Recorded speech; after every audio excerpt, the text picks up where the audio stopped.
Hey, this is Update Conference Prague 2019, and I have a very special guest with me, Jared Parsons. Hey. Hello. Jared, what are you doing in Microsoft?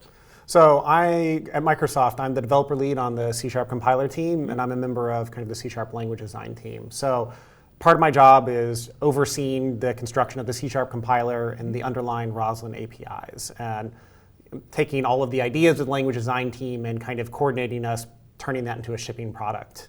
Mm-hmm. And as a member of the language design team, I'm also part of the group that kind of comes up with the designs for various C# features. I do a bit of kind of like proposal writing, and we set the direction for the language and kind of carve out like what will C# 8 look like, basically non-nullable types. And for C# 9, we're starting to kind of feel ourselves out and figure out what will C# 9 be.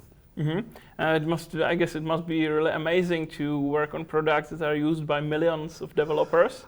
It's good and bad. Like one is having the reach, and you get to meet a ton of interesting people. Like one of the best parts about working on the team is like talking with customers, and they give us their bug reports, and we get to ask them we get to ask them how are you using the things we're doing? Like tell us how we can do it better. How can we do where are we failing and what are we doing right?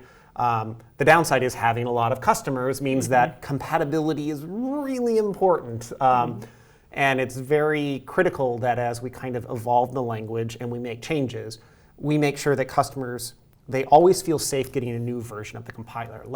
Upgrading the compiler should be something you never think about. You're like, I just get a new compiler, and then I take on new C# features as I feel like they benefit me. And so that can be a real challenge for us. There are a lot of customers out there. They do a lot of very creative things with their code. I won't say bad, but it does mean we put an enormous amount of effort in making sure that upgrade process remains very friction-free, and customers have confidence that they can move to a new compiler at any point in time.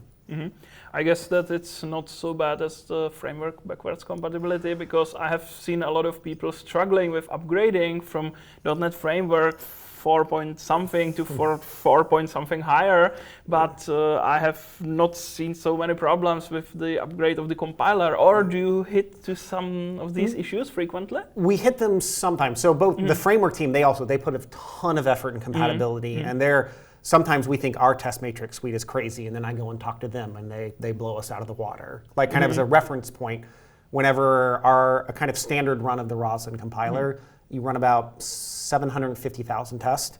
The framework team can run somewhere around 20 million. So they put an enormous amount of effort into compatibility. And we do hit those compat issues in Roslyn, but we also are very aggressive about trying to avoid them. And the ways we kind of do that is, for one, every time we submit a change to the compiler, every pull request in GitHub, the first thing we do is we build the compiler, and then we build ourselves with that compiler. And that's a good way of kind of establishing a baseline. And then also, every night, we take the compiler and we check it into Visual Studio, and we rebuild all of Visual Studio with that compiler. And then we also have methods for pushing the compiler down into the .NET SDK team so that the entire .NET product is built with it, kind of about a week or two after we make a change.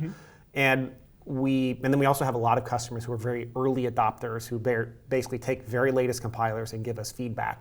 So we do have that upgrade problem where we do create friction for customers, but we're also so aggressive at pushing the new bits down to people that we find those bugs well before kind of the more conservative customer will pick it up. By the time you get a Visual Studio RTM build, when you upgrade to a new version of Visual Studio, you can be assured that we build the entire C# code base of that compiler. We built all of Visual Studio. We've built pretty much the entire .NET SDK.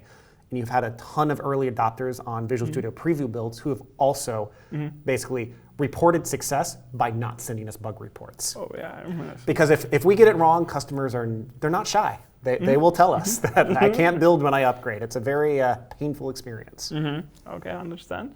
And the numbers of tests are really fascinating, because from the other side, I often hear there's no time to write tests. So these are two extremes, I guess, because so many tests, it's amazing.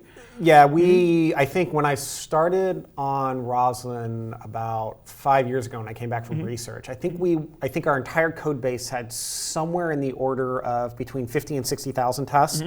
And now I think we're somewhere around 95,000. And where we get to 750,000 tests per PR is We run those tests against like the .NET Framework, .NET Core. We run them on various operating systems, x86, AMD 64. But we're a team that believes very heavily in testing, and we spend a ton of effort in it. And yeah, it's a very core part. Like when we finish a compiler feature, we actually have a meeting with the whole team where we compiler features tend to be like one person coding and one or two people who are kind of dedicated reviewers. And so the rest of the team for long features, we can kind of lose track of it. Like we're working on our feature, we're working on like 5 of them in parallel.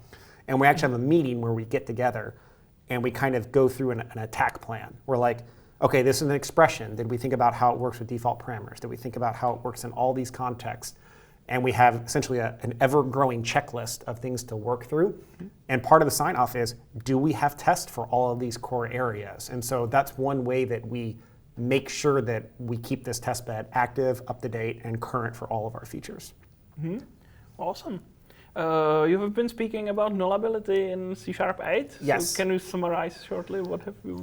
So in C# 8, we basically, up until like if you start with like C# 7.3, like there's no facility for null tracking in the language. And that's kind of was state of the art when we wrote the C# compiler 20 years ago. And but if you look now, like more modern languages they're trying to take a more aggressive approach to like eliminating null references in code. And if you were designing a language today, you would probably start from the premise of we're going to eliminate nulls. But with C#, we kind of had to say a different approach. It's like we have this 20-year-old language, and we want to make it null, like safer with nulls. Like, what do we do? And nullable reference types is kind of the solution we came up with, which is we essentially allow developers to kind of annotate their code. Like, give us the intent. Tell us that I expect this to sometimes be null, or I expect this to not be null. And then we use the kind of flow analysis engine of the compiler. That's kind of the basis engine for features like definite assignment, or if you've ever done a refactoring in C# where you do extract method. They're all computing the same amount of information, like what values are used in this region of code, which ones are signed, which ones are read. And what we did is we took those kind of engines and we applied them to nulls. And we basically said that we can understand the null state of values. Like if you have a value and you check it for if not null, then on the next line we can say, great, on this line of code, we know that value is not null. Or contrarily, like if you said if you had to check if you were in the else block of that, we would say it is definitely null here. And if you access a member, we are going to give you a warning. And so that really kind of consumes C# 8. Like C# non-nullable reference types it's easily the biggest feature we've done in the language since generics, because it touches every aspect of the language. And we actually are not sure if it was bigger or smaller than generics. We tried asking, but no one who did generics was still on the team, so we couldn't really get a good answer to that. I think it can be maybe comparable to Async Await, but it doesn't touch every area of the entire ecosystem. Yeah, it was a little, because with Async Await, that was a big feature. And I did one of the original prototypes of that when we were in Midori, and we gave back, and that had a huge impact on how we would rewrite code. But it didn't force us to revisit everything. What was challenging for nullability is we had to go to every expression we'd ever added and be like, well, if that's null, like how do we flow the null state from here to here? And in some cases it showed us, man, we have some great documentation on how these features work. And on some features we were like, we don't have great documentation on that. We need to fix that because we're having problems getting nullable working here. Okay, and what's next for you? Are there any other new features you are working on? So what's next for us right now is kind of figuring out what is C# 9 going to be. I know that we have some we already have some features in the work. Like we're actively experimenting with what would a record syntax look like in C#, or could we add discriminated unions? And those are two big items that we're kind of looking at. We're also looking at with all the pattern matching work we've done in C# 7 and 8, where we added kind of basic patterns, recursive patterns to switch expression. Can we now start getting that deeper and add like relational operators into that? And then as always, we'll continue doing some lower level perf work, doing things like function pointers of all things we were looking at. And we're also looking at maybe expanding ref struct and ref values a little bit more. Okay, it's great. It seems that we have a lot of things to look forward to. Yes, we are very, very rarely lacking ideas. Usually we're lacking time. Yeah, of course, and resources and Yeah. everything. Okay, thank you very much for this interesting and extremely important information. And I hope that you will enjoy the rest of the conference and your stay in Prague. Oh, thanks. We've really had fun here so far, and we have a lot of plans to see some sightseeing over the weekend. Awesome. Thank you very much. You're welcome. See you. All right, thanks for having me.